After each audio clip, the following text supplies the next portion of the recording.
Hello, everybody. Welcome back to Southern Gal True Crime. Or if this is your first time here, thank you for choosing to watch this video out of all the millions of videos that are out there. In this video today, I have another missing persons case to bring to you. And this was a request actually from a friend, one of my YouTube subscribers, requested me to share this case to help bring more awareness to it. And I said, absolutely. So today we're going to be looking at the case of Andrea Knabel. So Andrea went missing from Louisville, Kentucky in 2019. And this was a case, I think I maybe briefly read a little bit about this case, but then when this person asked me to, if I would share it, of course I did more research and I found all the information that I could to the best of my ability to bring to you today. So as I said, Andrea Knabel has been missing since August 13th, 2019 from Louisville, Kentucky. So when she disappeared, Andrea had been at a McDonald's restaurant on Poplar Level Road on the evening of August 12th with a gentleman named Ethan Bates, who was her sister Sarah's fiance, and her nephew was also with them. Ethan, then at some point after that, Ethan took her to the hospital in the 3900 block of Dutchman's Lane to receive treatment for injuries to her face, which allegedly came from some sort of infection that she had. So at around 11:22 p.m., she took a Lyft ride from the hospital to her mother's home on Chickadee Road, which is in the Audubon Park neighborhood. So at that time, Andrea, her sister Sarah, and Ethan, who was Sarah's fiance, were living at the home at the time, but their mother was not living there as the property was being renovated. So the mother apparently was staying somewhere else. And it says that Andrea's two young sons were staying with their respective fathers, whom Andrea was separated from. So at around 12:15 a.m. on August 13th, Andrea walked over a mile to her other sister's home, which was on Fincastle Road. Apparently, there was some kind of argument that took place, and as a result, Andrea left the home on Fincastle Road at around 1:30 a.m. She walked back to her mother's house on Chickadee Road, and she arrived there at around 1:54 a.m. But apparently when she got back to her mother's house, she did not go inside. However, and this is the last place that she is known to have been.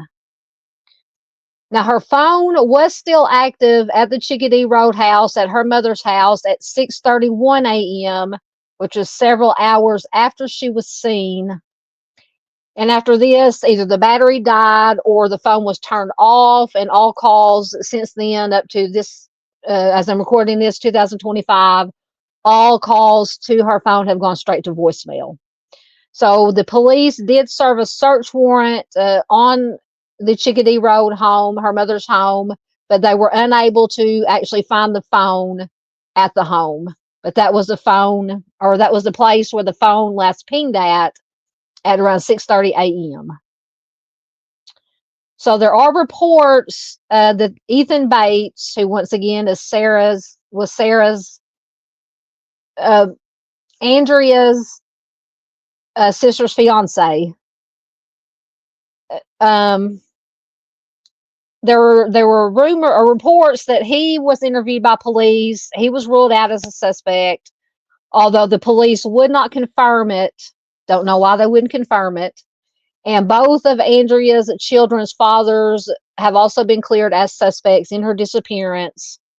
Prior to her disappearance, so this is interesting, Andrea had been an active member of a nonprofit group that tried to find missing children and adults. So I just find that very, very ironic and very just sad in a way. She was helping to find other missing persons, and she herself became a missing person. So the founder of this group said that he or she was one of Andrea's closest friends, but it is unclear whether her membership in this nonprofit group that helped look for missing persons, it is unknown whether this had anything to do with her disappearance or not.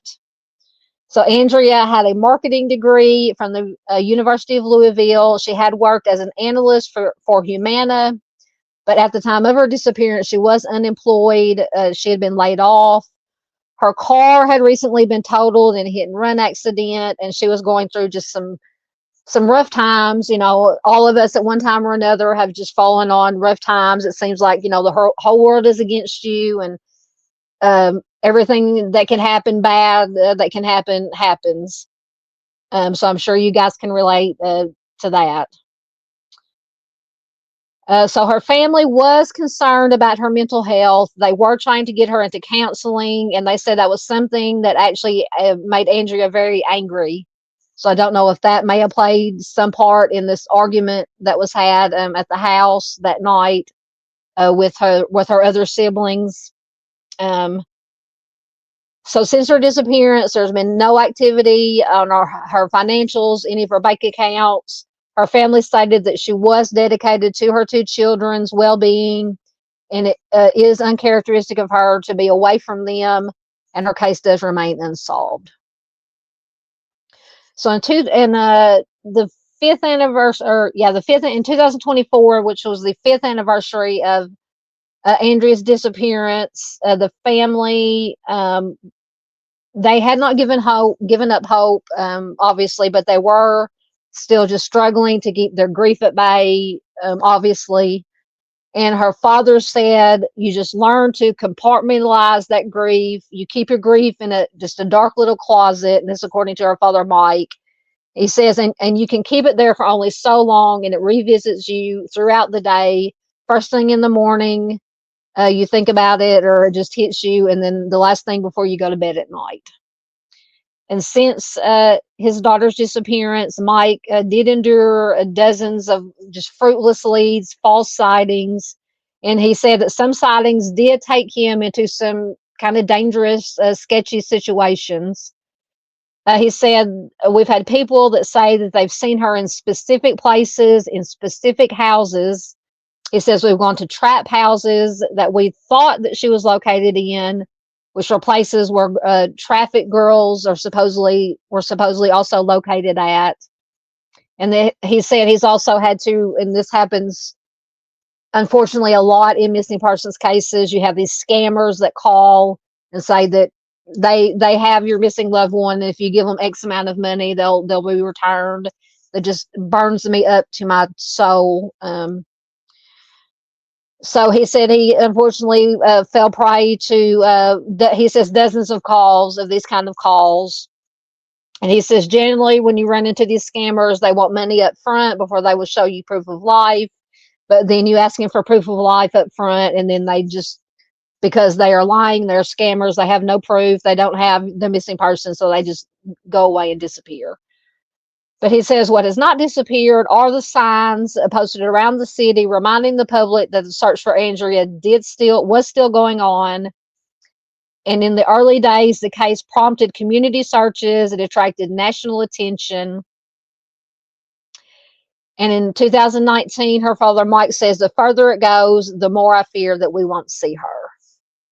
So once again, 5 years later, that fear had not gone away, but neither had his resolve to find his daughter. He says, we have known for a long, long time what the odds are. They get longer all the time. However, there's still no proof of death, but there's also no proof of life. And so we have to maintain this until we get it. And if we have to search forever, that is what we will do. Just my heart breaks for the dad, for the whole family. And so 2025 marks 6 years. Andrea is still missing. And her father Mike says it just shows you that with your loved ones, you really don't know how much time you have with them. And that is so true. You never know. The last time that you talk to one of your loved ones may be the last time, unfortunately, that you ever talk to or see your loved one. He says that still in 2025, as I'm recording this, there's been nobody found. Andrea has not been found alive or deceased. There have been no arrests, not even a trace of her. They said that the detectives on the case have basically had to start from the very beginning all over again. But Mike, her father, said that both authorities and the family do still receive several tips a month. So that is good.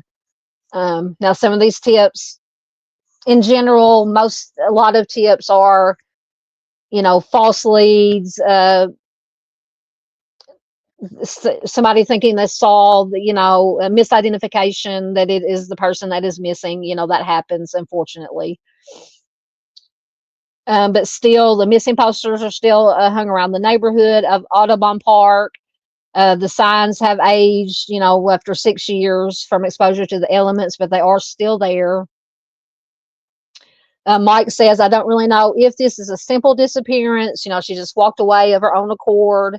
He says, I don't know if this is a homicide. I don't know if she's in some kind of protective custody somewhere. He says, we just really don't know. And that's just the worst thing, is just the not knowing. In any missing persons case, that I've talked to so many family members, that is the worst thing, is just the not knowing. So Mike and Erin, who is Andrea's little sister, said that they searched every corner of the town for Andrea when she disappeared in 2019. And Erin said on August 13th of 2019, Andrea came to her home in Audubon Park, stating that she tried to get into their mother's house, which is just a few blocks away. Erin said that Andrea seemed pretty upset about it, and that she couldn't get in the house. And that Mike said that around 1:38 p.m. on August 13th, he received a phone call from Erin. And he says, what we finally came up with is we just recommended that Andrea just go back home and just chill out and relax. He said, but we did contact the individuals who tried to get her back in the house. So Erin said that she saw Andrea out of her bedroom window scrolling on her phone as Andrea walked away. But Erin was the last one to see her sister. She was gone without a trace after walking to her mother's house, which once again authorities were able to confirm by tracking her phone, according to the family.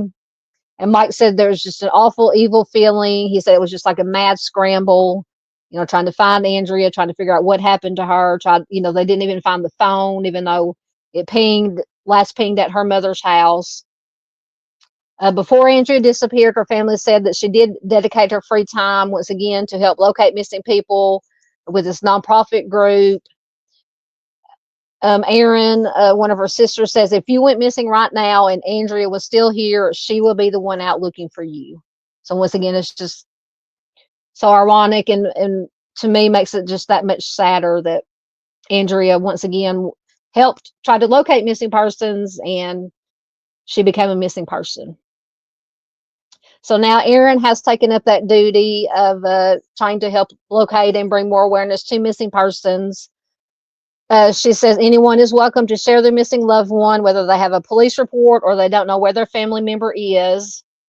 As she said, Erin says that she's played a part in successfully reuniting families because she knows the exact pain of the searching.